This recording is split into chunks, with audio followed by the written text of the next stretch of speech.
Grattan, welcome again. I think this week we've seen what looks a bit like policy being made on the run from Northern Australia down to Tasmania, and yet we've known this election's been coming for months. What's going on inside political parties if their policies aren't ready for unveiling at election time? I think Kevin Rudd felt that he needed a big idea, and the Northern Australia policy came out of that desire, but really announcing a tax break for the Northern Territory, a big tax break without any costing, and saying it'll come in 2018 did not look very convincing. On the opposition side, Tony Abbott seems to have taken fright at the scare campaign that Labor was drumming up about the possibility of the GST being increased and broadened. So he said, no GST, full stop. We've heard this full stop all week from Tony Abbott and from his shadow ministers. But the problem is that he's also got a tax review on the go if he wins, and the GST would be in that tax review, and yet he's saying, well, regardless of how sensible the recommendations to change might be, if there were such recommendations, we wouldn't consider them. So I think that policy on the run is driven by fear. Kevin Rudd's popularity seems to be diminishing. I'm wondering now why there was a spike in the first place. He was a known quantity when he came back to power. Do you think it's going to continue to slide now? I don't know whether it will continue to slide, but I certainly think that it has, it's plateaued and it's started to fall. That may go further, or it may stop where it is. Why this has happened? Well, people do tend to romanticise politicians. They think that they'd be much better in the job if they got there. And we saw, for example, in a rather different situation, Julia Gillard, when she was Deputy Prime Minister, was incredibly popular. And then when she got to the job, people reassessed, thought not. I think people felt that Kevin Rudd had been badly done by in the Labor Party. They had good memories of him. They forgot that last period when they'd become critical of him. Then they got him back.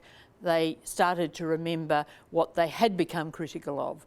And so there was a big reality check. I think we're seeing that now. Also, his campaign has got somewhat frayed at the edges.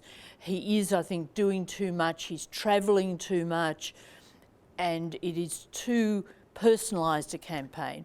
Labor has always felt its strongest point in this campaign was to make it presidential. But that does come at a cost, and we're seeing the cost. There's been a loss of senior ministers, some because of the change in leadership and some because they were probably going anyway. So even more seems to rest on his shoulders perhaps than previous elections? Yes, that is true. Of course, in these elections, they're always very leader focused. But it is right that you don't have some of the people who perhaps could most strongly articulate or defend policy. For example, Martin Ferguson is not recontesting. He was Resources Minister.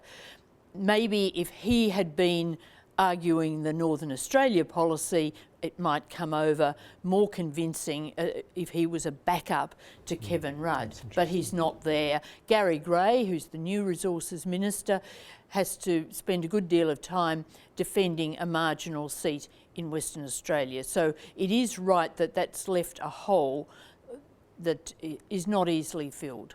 The boats. Tony Abbott seems to be talking even tougher on boats, double full stop. Where will this end? Well, it's hard to see how the parties can get much tougher, I must say, but he's announcing that there'll be a even harsher process for assessing people, and in general is sending out the message that even though Kevin Rudd's very tough, we the coalition are harder line still. At the same time, the government is pointing out that there has been something of a reduction in the arrival rate since the announcement about a month ago now of the PNG policy, so it can point to very early signs that maybe that's having some effect. However, I do think it's worth pointing out that the polling that we see tends to show that people put the boat issue rather down in their list of priorities. The economy is top of the pops, the boats, even leadership is down somewhat.